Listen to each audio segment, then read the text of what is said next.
Hello friend, स्वागत है आपका इग्नू सक्सेस के और एक नए वीडियो में। आज इस वीडियो में हम बात करेंगे असाइनमेंट को हम कैसे सॉल्व करते हैं। जैसे आपको पता होगा, इसके पहले मैंने ऑलरेडी 3 वीडियो बना दिया है। MTT 51, 52, 53 पे कंप्लीट कर दिया मैंने, और ये आज का वीडियो हमारा MTT 54 पे है। तो जो हमारा इग्नू का असाइनमेंट जो लेटेस्ट अभी चल रहा है, जुलाई 2024 वालों के लिए आया है नया असाइनमेंट, इसको हम कैसे सॉल्व करते हैं पूरा मैं करके डेमो आपको दिखाऊंगा। इसमें चलिए वीडियो की शुरुआत करते हैं। तो ये हमारा देखिए 54 का असाइनमेंट है। असाइनमेंट का ये क्वेश्चन पेपर है। कैसे करना है, फिर सेम प्रोसेस है। आपको क्वेश्चन पेपर लेना है, आपको एक पेंसिल चाहिए, पेंसिल लीजिए, और अपना जो उस बुक है जिस बुक में आपको एक आंसर खोजना है, आपको बुक लेना है। ये हमारा बुक है MTT 54 का। बुक को क्या करना है, फिर आपको इसका इंडेक्स को ओपन करना है। इसको मैं ऊपर में दिखा देता हूं आपको। ये हो गया इसका इंडेक्स। तो आपको इंडेक्स में आना है और फिर आपका जो क्वेश्चन पेपर है आपको वो देखना है, और आपका अपने क्वेश्चन पेपर को जो असाइनमेंट का उसको पूरा एक बार फिर अच्छे से रीड करना है, ठीक है। और रीड करके फिर आपको ये सर्च करना है कि ये हमारे इंडेक्स में कहाँ पे दिया गया है। कई बार आपको ये जो वर्ड डायरेक्टली आपको इंडेक्स में मिल जाएगा, कई बार वो वर्ड आपको ना मिले, और जब नहीं मिलेगा तो क्या हुआ, उससे जो कीवर्ड आपको वो देखना है कहाँ है। अगर वो कीवर्ड आपको मिल रहा है तो आपको वो वाले पर्टिकुलर पेज को ओपन करके देखिए। हो सकता है उस, क्योंकि हर एक चैप्टर का मान लीजिए यहाँ पे मैंने दिखा इकाई दो में है संघ की राजभाषा नीति और अनुवाद, पेज नंबर 32 दिया हुआ है। तो मान लीजिए अगर मैं 32 को ओपन करता हूँ, आप देखेंगे अगर 32 के अंदर फिर उसका अपना एक इंडेक्स दिया हुआ है। मैंने हर एक चैप्टर का अपना एक होता है, ये देखिए। तो 32 में फिर देखिए इतना सारा इंपॉर्टेंस दिया हुआ, इतना सारा इंडेक्स है। तो हो सकता हो कि वो आपके क्वेश्चन पेपर में डायरेक्ट आपका ये टाइटल ना पूछ के आपको पूछ दे इससे रिलेटेड किया उसका नई अंतर्गत व्यवस्था क्या है। आपको ये राजभाषा जो है वैधानिक प्रावधानों का अंतर्गत नई व्यवस्था आपको ये दे दे जाए, तो आपको ये डायरेक्टली इंडेक्स में तो नहीं मिलेगा। लेकिन अगर आप इंडेक्स का वो वाला पार्ट ओपन कीजिएगा, राजभाषा को ओपन कीजिएगा, उसके अंदर फिर ये सब टॉपिक में आपको जरूर मिल जाएगा, आपको वहाँ उसका आंसर मिल जाएगा। तो ऐसे करके क्या करना है, आपको चेक करके आपको खोजना है। चलिए शुरू करते हैं। सबसे पहले क्या बोला है, प्रशासनिक क्षेत्र में अनुवाद की आवश्यकता और स्थिति पर निबंध लिखिए। प्रशासनिक क्षेत्र में अनुवाद की आवश्यकता, मतलब यहाँ पे दो वर्ड है, एक है प्रशासनिक क्षेत्र, उसमें अनुवाद की क्या इंपॉर्टेंस है वो लिखना है। तो यहाँ देखिए पहला टाइटल वही है, प्रशासनिक भाषा और अनुवाद। इसके अंदर देखिए पहला इकाई क्या दिया है, प्रशासनिक भाषा स्वरूप और क्षेत्र। फिर है प्रशासनिक संघ की राजभाषा नीति और अनुवाद। प्रशासनिक क्षेत्र में अनुवाद, आपसे पूछा वही था, प्रशासनिक क्षेत्र में अनुवाद। अब अनुवाद की क्या पूछा आपसे, आवश्यकता और स्थिति। तो ये तीसरा वाला टॉपिक दिया मेरा हेडिंग है, प्रशासनिक क्षेत्र में अनुवाद की आवश्यकता और स्थिति। देखिए एग्जैक्टली मुझे सेम टू सेम मैच हो गया। मतलब ये पेज नंबर 58 में इसके बारे में दिया है। तो मैं यहाँ पे क्या करूंगा, पेज नंबर P58 यहाँ पे मैं जस्ट फिलहाल के अभी लिख दूंगा। पहले क्या करना है आपको, पहले आपको सारा आंसर का पेज नंबर यहाँ पे लिख दीजिए। अभी आपको लिखना शुरू नहीं करना है, ऐसा नहीं कि आपने एक खोजा फिर आप एक लिख रहे हो, ऐसा मत कीजिए। पहले आप क्वेश्चन पेपर लेके आप जो है सब बुक को लीजिए, बुक से सारा खोज के खाली पेंसिल से मार्क कर दीजिए कि मुझे ये लिखना है। जब ये मार्किंग पूरा कंप्लीट हो जाए फिर आप बैठ के लिखना शुरू कीजिए। तो पहला क्वेश्चन मुझे मिल गया। सेकंड वाला फिर बोला संसद में अनुवाद विषय पर विस्तृत टिप्पणी लिखिए। संसद में अनुवाद, अब ये मुझे कहाँ मिला, देखिए यहाँ पे पेज नंबर 311 मुझे यह आंसर मिल गया है। तो 3 मैं दिखाता हूँ, ये 311 309 यहाँ पे। तो यहाँ पे देखिए टाइटल क्या है, संसद में विधि और क्षेत्र में अनुवाद। देखिए यहाँ पे अलग अलग, पहला है प्रशासन, ठीक है, फिर है प्रशासन में परिभाषिक शब्दावली, फिर है विविध प्रकार के प्रशासनिक सामग्री अनुवाद, और फिर अगला वाला क्या है, संसद में विधि के क्षेत्र में। यहाँ से मेरा संसद शुरू है, खंड 4 में संसद के बारे में बातचीत चल रहा है। और फिर खंड 5 में क्या दिया, वाणिज्यिक अनुवाद। वाणिज्यिक मतलब जो बिजनेस करते हैं उसके क्षेत्र में जो है व्यवसाय, उसका यहाँ पे अनुवाद दिया। तो यहाँ पे संसद हो गया, यहाँ पे वाणिज्य हो गया, पहला वाला हो गया एडमिनिस्ट्रेशन। मतलब इस वाले बुक में 3 पार्ट में दिया है अनुवाद के बारे में। तो मुझे पहला आंसर यहाँ मिला, सेकंड वाला यहाँ, थर्ड वाला ऐसे करके मुझे मिलेगा। यहाँ पे बोला है संसद में अनुवाद, तो मैं इसको 3 नंबर पेज नंबर यहाँ पे दिखाता हूँ मैं आपको खोलकर। 311 में जाता हूँ मैं। अगर मान लीजिए ये है संसद में अनुवाद 309, तो मैं अगर आपको ओपन करके दिखाता हूँ 309। अब इसके अंदर भी क्या है, आपको ऐसा नहीं कि आपको जितना दिया वो पूरा ही आपको लिखना है। ये रहा हमारा 311। ये कितने मार्क्स का है, देखिए यहाँ पर ऊपर में फिर से कुछ मेंशन नहीं किया कितने शब्द में आपको लिखना है। लेकिन आपको पता होगा इसके पहले वाले पेपर में दिया होता जो भी 10 मार्क का है उसको हमें 500 वर्ड्स में लिखना पड़ता है। तो इसका भी मैं आंसर क्या है, 500 वर्ड्स में लिखूंगा। यहाँ पे लिखने क्या बोला आपको, विस्तृत टिप्पणी लिखने के लिए बोला है। तो पहले क्या कीजिए आप, इसको संसद में अनुवाद, तो यहाँ पे क्या कीजिए, देखिए यहाँ है हमारा संसद एक परिचय, ये टॉपिक का नाम है संसद में अनुवाद। अब इसके अंदर देखिए इतना सारा दिया हुआ है, आपको ये सारा लिखने की जरूरत नहीं है, क्योंकि इतना आप लिखोगे तो बहुत ज़्यादा 500 वर्ड से ज़्यादा ये हो जाएगा। तो आपको क्या करना है, इसके अंदर आपको कुछ सेलेक्टिव ही आपको लिखना है। वो कैसे लिखेंगे आप, तो आप क्या कीजिए, बेसिक सा इंट्रो दीजिए पहले कि संसद है क्या। आपसे जो मेन टॉपिक आपको रखिए, आपका मेन टॉपिक क्या था, संसद में अनुवाद विषय पर विस्तृत टिप्पणी। मतलब संसद में जो हमारा अनुवाद का काम होता है, जो ट्रांसलेशन है, उसका क्या इंपॉर्टेंस है उस पर हमको लिखना है। मेन मेरे पास वो है। पहले आप इंट्रो दीजिए कि अनुवाद संसद क्या है, उसके बाद थोड़ा सा इंट्रो दिए, बताइए क्या है वो। यहाँ दिया है ना संसद की संरचना, मैंने यहाँ थोड़ा सा इंट्रो लिख दिया। फिर क्या है देखिए यहाँ पे उसके अंदर कैसे काम होता है, देखिए है ना, संसद में कार्य संचालन, वहाँ पे काम कैसे होता है। तो उसमें काम में फिर आपका जो ट्रांसलेशन है उसका क्या इंपॉर्टेंस आपको वो लिखना है। मेन पर्पस हमारा वो लिखने का है।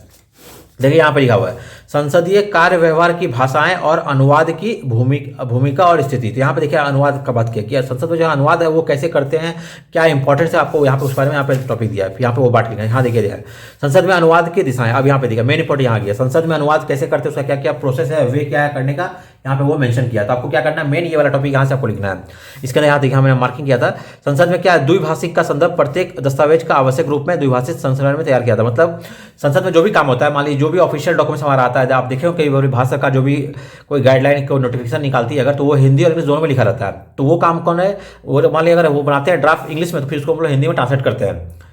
फिर संसद में जो देखा बहुत सारे मेंबर ऑफ पार्लियामेंट वो लोग क्या हिंदी में स्पीच देते हैं, फिर अगले दिन क्या तो वो स्पीच को हम लोग नोट करके निकालता है अगर, तो वो स्पीच हिंदी के साथ साथ वो इंग्लिश में भी आती है। तो वो जो उसका काम कौन सा है, जो ट्रांसलेटर उसका काम है वो ट्रांसलेट करने का। तो वो चीज़ यहाँ पे दिया है, लिखित अनुवाद करते हैं हम लोग। फिर इसके अंदर यहाँ पे दिया देखिए मौखिक अनुवाद है, इसको हम लोग आंसू अनुवाद भी बोलते हैं। ये आप यहाँ इसका दिया, यहाँ से आपको क्या है सेलेक्ट करके सेलेक्टिव भी लिखना है, ज़्यादा नहीं लिखना है आपको। 500 वर्ड में लिखा है तो आप थोड़ा सा स्टार्टिंग में थोड़ा इंट्रो दे दीजिए, इंट्रो देकर फिर उसका जो मेन बॉडी आप वो लिखिए, आप लास्ट में थोड़ा सा कंक्लूजन दे दीजिए। ऐसा करके आपको कंप्लीट करना है।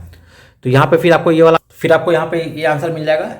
तो यहाँ पे मैंने पहला 3 क्वेश्चन का डिसाइड कर लिया है। फिर अगला क्या बोला है, निम्नलिखित विषयों पर लगभग 250 शब्दों में टिप्पणी लिखी है। फिर से क्या यहाँ पे 250 शब्दों है, जो क्या हमारा 5 नंबर का है। फिर से यहाँ दिया पर्यटन क्षेत्र में अनुवाद, ये मुझे 3484 में मिला है।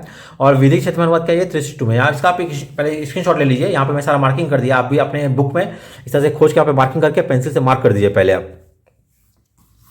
चलिए फिर यहाँ से मेन जो है 2 इंपॉर्टेंट मैं बताना चाह रहा हूँ, एक है नंबर 5 क्वेश्चन, एक नंबर 6। ये दोनों बहुत ही इंपॉर्टेंट है। क्यों इंपॉर्टेंट मैं बता रहा हूँ, क्योंकि ये जैसा जो दिया पैटर्न है एक्जैक्टली सेम आपके जो एग्जाम आप देंगे वहाँ पे भी ये वाला आता है। यहाँ पे दिया है निम्नलिखित शब्दों का हिंदी में पर्याय लिखिए। इसका हिंदी में क्या होगा पर्याय, वो लिखना मतलब हिंदी में लिखना है। और दूसरा बोला है निम्नलिखित अभिव्यक्तियों का हिंदी में पर्याय। एक है हिंदी शब्द, ये वर्ड दिया हुआ है, ये वर्ड में है। और दूसरा क्या है अभिव्यक्ति, मतलब यहाँ पे स्मॉल स्मॉल सेंटेंस दिया है, आपको उसका भी हिंदी लिखना है। तो दोनों काम को करना है। तो ये दोनों कैसे करेंगे, ये देखिए इस बुक में भी इसके बारे में दिया है। यहाँ पेज नंबर 135 में इसका है। मैं इसके पहले आपको दिखाता हूँ क्वेश्चन पे। ये देखिए मेरा एग्जाम का क्वेश्चन पेपर है जो मैंने एग्जाम दिया था दिसंबर 23 में, MTT 54। देखिए इसमें ये वाला एक्जैक्टली सेम चीज़ यहाँ पर दिया हुआ है। निम्नलिखित में से किन्हीं 10 का हिंदी में पर्याय लिखिए, यहाँ पे देखिए दिया है। और फिर दिया निम्नलिखित किसी 5 का अभिव्यक्तियों का हिंदी में पर्याय लिखिए। तो जो यहाँ पे असाइनमेंट में दिया है वही चीज़ सेम आपके एग्जाम में भी आया है। तो इसका मतलब क्या है, मेरा कहने का मतलब क्या है कि आप क्या कीजिए, आप इस असाइनमेंट को अपने खुद से बनाइए, किताब में जहाँ जाती है आप उसको वो जगह अच्छे से पढ़िए, क्योंकि फिर ये आपको बहुत ज़्यादा हेल्पफुल लगेगा जब आप एग्जाम देने जाओगे उस टाइम पे। अभी अगर आप कहीं से किसी और का असाइनमेंट लेकर या खरीद कर आप बना के सबमिट कर दोगे, आपको मार्क्स तो मिल जाएंगे असाइनमेंट में, लेकिन वो आपको हेल्पफुल नहीं होने वाला है। आपको हेल्पफुल तभी होगा जब आप इसको आप खुद से बनाओगे आप, तो फिर क्या आपको वो प्रैक्टिस होगा। क्योंकि इसका मेन पर्पस वही दिया है कि आप इसको बनाइए क्यों असाइनमेंट, क्योंकि आपको ये पढ़ के आपको आपकी खुद की समझ बनेगी, आप एक बुक को पढ़ पाओगे और फिर आपको वो हेल्पफुल होगा आपको एग्जाम में लिखने के टाइम पे। तो देखिए यहाँ पे पेज नंबर 135 में मैं आपको दिखा देता हूँ करके। देखिए यहाँ पे पेज नंबर 135, ये देखिए यहाँ पे पेज नंबर 135 में जो है ये वाला पूरा जो वर्ड यहाँ पे जितना दिया हुआ है, जैसे यहाँ पे क्या क्या दिया है, क्वासी परमानेंट दिया है, रिलीफ एंड रिहेबिलिटाइजेशन दिया है, सिक्योरिटी डिपॉजिट दिया है, पोलिंग स्टेशन दिया है, जॉइंट रिजोल्यूशन, फिजिकल पॉलिसी। अब यहाँ पे एक चीज़ देखिए, यहाँ पे जितना सारा वर्ड है ना, ये सारा वर्ड में हर अलग अलग तरह का सब्जेक्ट मेंशन है। मतलब इसमें एडमिनिस्ट्रेटिव भी है, इकोनॉमिक्स भी है, ज्योग्राफी भी है, हिस्ट्री भी है, पॉलिटी भी है, हर तरह का वर्ड को मिक्स करके यहाँ पे आपको जैसे बजट, ये क्या है हमारे इकोनॉमिक्स का पार्ट है। फिर देखिए पोलिंग स्टेशन, मतलब जो वोट देते हैं उसको बोलते हैं पोलिंग स्टेशन, ये हमारा पॉलिटी का पार्ट है, ठीक है। फिर देखिए यहाँ पे सिक्योरिटी डिपॉजिट दिया है, फिर ये क्वासी परमानेंट सरकार, मतलब ये पॉलिटिकल साइंस का बात है। तो हर एक अलग अलग फील्ड का यहाँ पे वर्ड दिया ताकि आपको क्या पूरा नॉलेज हो सके हर एक फील्ड में कैसे करते हैं उसके बारे में। अगर आप पेज नंबर 135 पे आइएगा, यहाँ पे देखिए यहाँ पे कुछ एग्जांपल दिया उन्होंने कैसे करना है। उसके पहले आप देखिए यहाँ पे मैंने यहाँ पे इस चैप्टर में एक्चुअली ये वाला पूरा डिटेल में समझाया है, शब्दावली के बारे में यहाँ पे पूरा दिया है पर्याय करके, यहाँ पर इसको क्या बोलते हैं। यहाँ पे देखिए यहाँ दिया अप्रूवल, अनुमोदन, बायोडाटा, हर चीज़ यहाँ पे दिया हुआ है प्रैक्टिस के लिए। मैंने पूरा ये सारा मैंने पूरा प्रैक्टिस किया मेरे एग्जाम से पहले। देखिए यहाँ पे इतना सारा मैंने प्रैक्टिस किया था वर्ड, तो ये करके मुझे क्या खुद को एक कॉन्फिडेंस आया कि हाँ मैं जब एग्जाम में आएगा मैं उसको यहाँ पे कर पाऊंगा। तो ये वाला पार्ट जो है या तो आप डायरेक्ट इसको गूगल से आप कर लीजिए फोटो खींच के, या फिर आप यहाँ पे खोजिए, यहाँ पे सारा वर्ड इसके अंदर यहाँ पे दिया हुआ है।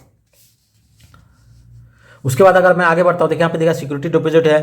फिर यहाँ पे मैं फिर नीचे क्या है, निम्नलिखित अभिव्यक्तियों का हिंदी में पर्याय। अब ये वाला था वर्ड वाइज, ये सिंगल वर्ड है उसका आपको चेंज करना था।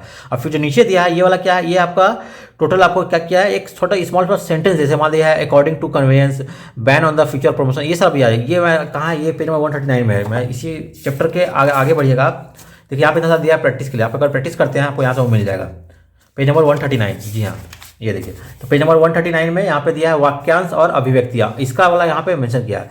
देखिए इसमें मैं दिखा रहा हूँ एग्जांपल के तौर पे, कुछ मुझे यहाँ डायरेक्टली मिल गया। यहाँ पे देखिए यहाँ पे नंबर 4 है day to day administrative work, है ना। अब यहाँ पे देखिए यहाँ पे इस बुक में अगर आइएगा पेज नंबर 140 पे यहाँ पे दिया है एग्जाम्पल है डे टू डे वर्क। देखिए इसका यहाँ पे इसका आपको लिखना है हिंदी में। फिर यहाँ देखिए एक ऊपर मुझे यहाँ वाला था गवर्न बाय द रूल, है ना। यहाँ पे देखिए यहाँ पे number 6 govern by the rule, इसका हिंदी में यहाँ पे दिया हुआ मीनिंग नियमों द्वारा शासित। तो देखिए इसका एग्जैक्टली मुझे यहाँ पे मिल गया। फिर एक है matter in the under consideration, है ना, ये वाला मुझे पेज 141 पे यहाँ देखिए मैटर इज अंडर कंसिडरेशन, इसका यहाँ पे हिंदी मुझे लिखना है। तो यहाँ पे देखिए प्रैक्टिस के लिए दिया हुआ, अगर इसको पूरा अच्छे से आप प्रैक्टिस करते हैं हमारी ये वाले किताब में, और इस प्रैक्टिस का जो आंसर वो आप इसके बुक के लास्ट में दे दिया। ये देखिए अभ्यास के जो उत्तर यहाँ पे जो दिया है आपको करने, उसका आंसर यहाँ पे दिया हुआ ऑलरेडी। तो आप क्या कीजिए, एक बार एटलीस्ट अपनी किताब में ही जो है आप जितना सारा है इसको यहाँ से खुद से प्रैक्टिस कर लीजिए।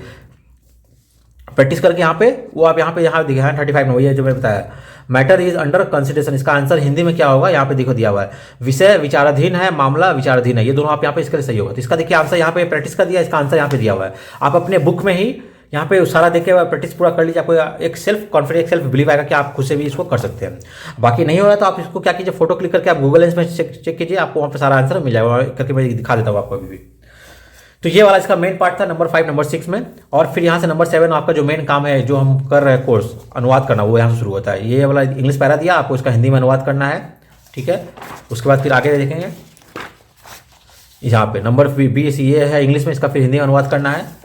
और फिर लास्ट में एक हिंदी में दिया आपको 10 नंबर का, आपको इसका इंग्लिश में अनुवाद करना है। तो ये सारा काम जो अनुवाद वाला है आप बहुत ईजी, आप अपने फ़ोन से ही या तो गूगल ट्रांसलेट का यूज़ कर सकते हैं। अगर नहीं कर पाते ज़्यादा ईजी होगा कि आप अपने फ़ोन में गूगल लेंस एक ऐप होता है वो ओपन कीजिए, या फिर गूगल में जाके मैं अभी करके दिखा दूँ आपको। आप इसका फोटो क्लिक कीजिएगा ये वाले पेज का, वहाँ पर डायरेक्टली आपको उसका इंग्लिश हिंदी कर देंगे, करके उसको आप स्क्रीनशॉट लेके सेव कर लीजिए, बाद में उसको आप लिखने टाइम पर आप यूज़ कर सकते हैं।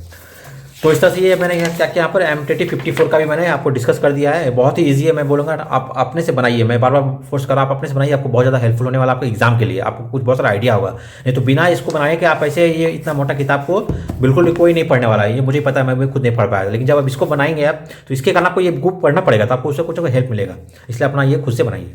चलिए मैं आपको पहले दिखाता हूँ स्क्रीन पर करके कैसे मैंने गूगल लेंस में ट्रांसलेट किया, ये वाले जो पार्ट है उसको मैं वो दिखा देता हूँ। तो जैसा देख सकते हैं हम अपने मोबाइल के स्क्रीन पर आ चुके हैं। अब फिर क्या करना है, आपको अपने फ़ोन में आकर गूगल क्रोम को सर्च करना है। गूगल क्रोम को सर्च करना है, उसको ओपन कीजिएगा। ओपन करने के बाद आपको यहाँ पे 3-4 ऑप्शन दिख रहे होंगे, है ना। इसमें से पहला वाला है सर्च फॉर URL टाइप। फिर यहाँ पे देखिए एक सैम्पल दिया है माइक का, उसके बगल में एक यहाँ पे दिया ये है हमारा लेंस है। आपको ये लेंस वाले इस पर आपको टच करके उसको ओपन करना है। इसको जब आप ओपन कीजिएगा तो फिर क्या होगा, आपका जो मोबाइल का कैमरा है वो आपका क्या हो जाएगा, यहाँ पर ऑन हो जाएगा कैमरा।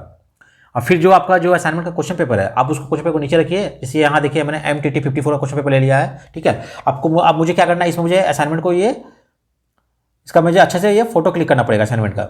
वो कैसे करूँगा मैं, यहाँ पे आप क्लिक करेंगे, ठीक है। आप इसको फिर यहाँ पे मिडिल में प्रेस कीजिए, ये आपका एक फोटो क्लिक हो गया। अब जैसे फोटो क्लिक हो जाएगा ये, तो इसमें जो पूरा पार्ट है इसको आपको सिलेक्ट करना पड़ेगा, इससे ना, इसको फिर यहाँ उसको लार्ज करके बढ़ा दीजिए, जिसका आपको करना था इंग्लिश से हिंदी में। यहाँ पे करके ये हो गया। अब फिर देखिए यहाँ पे एक ऑप्शन दिख रहा होगा आपको, ए सिंबल है ना, ये वाले सिंबल पे आपको टच करना है।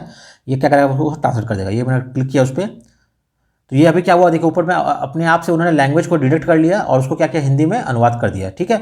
अब यहाँ पे देखिए आपको ये वाला सारा पार्ट यहाँ पे दिख गया। अब मैं आपको दिखा देता हूँ, जैसे यहाँ पे देखिए, तो यहाँ पे जूम करने से आपको अस्थायी, जैसे यहाँ याद हो आपको वहाँ पे पहला ऑप्शन मेरा क्या दिया हुआ था, क्वासी गवर्नमेंट है ना, क्वासी परमानेंट दिया था, उसका यहाँ पे अर्धस्थायी क्या है, रिलीफ है ना, आहत, इसका क्या, फिर नीचे जो और वर्ड था उसका दिया। तो ये वाला यहाँ से आप कर सकते हैं करके, फिर इसका आप स्क्रीनशॉट ले लीजिए अपने ये वाले स्क्रीन का, इसको करके अपने फ़ोन में इसको सेव कर लीजिए। और जब आप असाइनमेंट लिखेंगे उस टाइम पे फिर जाके क्या करना है, आपको इसको ओपन करना है और वहाँ से आप गैलरी में आपका ये सेव हो जाएगा, वहाँ से आप देख के उसको कर सकते हैं। या फिर आप उसको सेलेक्ट करके आप कॉपी करके अपना पेस्ट कर सकते हैं अपने फ़ोन में भी, या तो वर्ड नोट पैड में या फिर MS वर्ड कहीं भी ओपन करके पेस्ट कर देते हैं। तो इस तरह से करके आपको क्या करना है, ये जो हमारा ट्रांसलेट का काम है वो आपको मेन करना। मान लीजिए अगर हिंदी में, मान लीजिए दिखाता हूँ ये वाला एक पैराग्राफ हिंदी में करके दिखाता हूँ। फिर से आपको ये बैक करना है। बैक करने से क्या होगा, कैमरा आपका ऑन हो गया। फिर से आपको ऐसे सेलेक्ट करना है उस एरिया को और फिर आप बीच में क्लिक कर देना है। जैसे आप क्लिक करेंगे देखिए यहाँ पे आपको वो ऑटोमेटिक फोटो क्लिक कर लेना है। फोटो क्लिक करने के बाद क्या हुआ, जो भी था वहाँ ऊपर देखिए एक ऑप्शन दिख रहा है ऊपर में, सेलेक्टिंग क्या हुआ है कि यहाँ पे इंग्लिश टू हिंदी क्या है। अभी हो तो गया उल्टा, क्योंकि मैंने फोटो क्लिक किया हिंदी वाले का, अब मुझे करना है उसका इंग्लिश में, तो आपको चेंज करना पड़ेगा। आपको क्या करना है, आपको यहाँ पे ऊपर में यहाँ पर जो है इस हिंदी को टच करना है, इसको यहाँ पर चेंज करके इंग्लिश करना पड़ेगा, ठीक है। वो मैं कैसे करता हूँ, आप इसको टच कीजिएगा हिंदी को, देखिए आ जाएगा इंग्लिश। अब जैसे इंग्लिश कर देंगे यार, अब देखिए क्या हुआ, आपका वो जो पार्ट था जो मैंने किया था ये वाला, देखिए पूरा ये क्या हुआ, इंग्लिश में कन्वर्ट हो गया। यही वाला मेरा था क्वेश्चन पेपर में हिंदी में दिया हुआ था, मैंने उसको क्या किया, अभी इंग्लिश में कर दिया।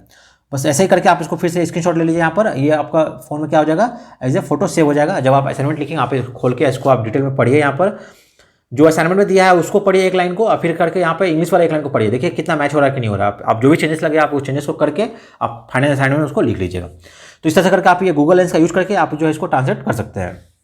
ये हो गया ट्रांसलेट का। अब मैं दिखाता हूँ जो मैंने अपना वाला लिखा था असाइनमेंट, वो मैंने कैसे लिखा मैं आपको दिखा देता हूँ करके एक बार। जैसे यहाँ अपने असाइनमेंट के हम पेज पे आ गए। ये हमारा MTT 54 का असाइनमेंट है जो मैंने खुद लिखा था अपने बारे में। पहले मैंने यहाँ पे क्वेश्चन पेपर लगाया है। क्वेश्चन पेपर का ठीक नीचे यहाँ पे देखिए इधर दिया हुआ ना, क्वासी गवर्नमेंट, ये वाला जो था इंग्लिश में करना अनुवाद। फिर यहाँ पे इधर कुछ वर्ड इसका करना था इंग्लिश में, वो सब मैंने यहाँ लिखा, मैं दिखाता हूँ एक बार आपको। ये मैंने पहले क्वेश्चन पेपर लगाया, फिर यहाँ पे फिर से मैंने वही पैटर्न फॉलो किया। अपने व्हाइट पेज में मैंने सर आंसर लिखा था, मैंने ये वाला ब्लैक से मैंने क्वेश्चन लिखा है, फिर इसका नीचे मैंने आंसर लिखा। यहाँ पर ये मेरा असाइनमेंट था। फिर मैं वो जो पार्ट में आपको दिखाता हूँ स्पेशली जहाँ पे मैंने उसका इंग्लिश से वो मैंने गूगल लेंस का उपयोग किया, प्लस मैंने जो पुस्तक में जहाँ मैं मार्किंग किया इस पर्टिकुलर पेज में उसका आंसर दिया हुआ है, मैंने उसको वहाँ से भी खोज के निकाला, दोनों को मैच किया। कि कई बार क्या होता है गूगल लेंस में वो सही अनुवाद नहीं करते हैं, और किताब में उसका एक्चुअल वर्ड दिया था। क्योंकि इसमें क्या है, अनुवाद के क्षेत्र में हर फील्ड का अपना एक वर्ड का अलग अलग मीनिंग है। मैंने अगर कोई इकोनॉमिक्स का वर्ड है, कोई हिस्ट्री का है, कोई ज्योग्राफी का है, कोई साइंस का वर्ड है, उसका पर्टिकुलर वर्ड दिया है, आपको वही वर्ड यूज करना, ट्रांसलेट करना। अपने मन से आपको भी नया वर्ड यूज मत कर सकते हैं। लेकिन जो गूगल करता है वो क्या करता है, मैक्सिमम टाइम पे नॉर्मल वो वर्ड को ट्रांसलेट कर देता है। तो उसमें क्या कई बार हमें परेशानी आ जाती है। तो जब आप वो कर रहे हैं, देखिए यहाँ पे दिखा रहा हूँ, ये देखिए। तो यहाँ पे जैसे मैंने किया था, ये हमारा तो क्वासी परमानेंट मतलब अर्ध अस्थायी हो गया, रिलीफ हो गया। मैंने एक पेज में मैंने पूरा लिख दिया, कितना 20 था, उन्होंने 20 मैंने यहाँ पे मेंशन कर दिया।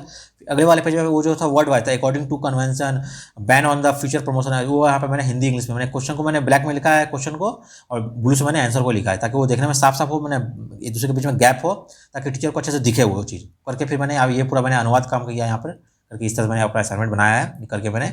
जहाँ भी आपका एक आंसर खत्म हो रहा है, मैंने कहाँ पे गैप छोड़ा है, ये रहा हमारा बीच में गैप, ताकि यहाँ पे टीचर जो है यहाँ पे मार्किंग कर सके, उसको दिखे कि हाँ एक क्वेश्चन खत्म हो गया है, अगला मैंने शुरू किया। ये देना बहुत जरूरी है। तो कई बार क्या होता है, अगर आप मान लो पूरा एक दूसरे से सटा के लिखेंगे तो टीचर को अगला क्वेश्चन जो अलग वो दिखेगा ही नहीं, तो उसको पता नहीं चलेगा आपने लिखा कि नहीं लिखा है। तो वो काम नहीं करना, आपको थोड़ा गैप देकर करना है। ये मेरा असाइनमेंट था, ये मैं आपको शेयर कर दूँगा मेरे टेलीग्राम चैनल पर, वहाँ जाकर आप देख लीजिए, एज ए रेफरेंस इसको यूज कर लीजिए।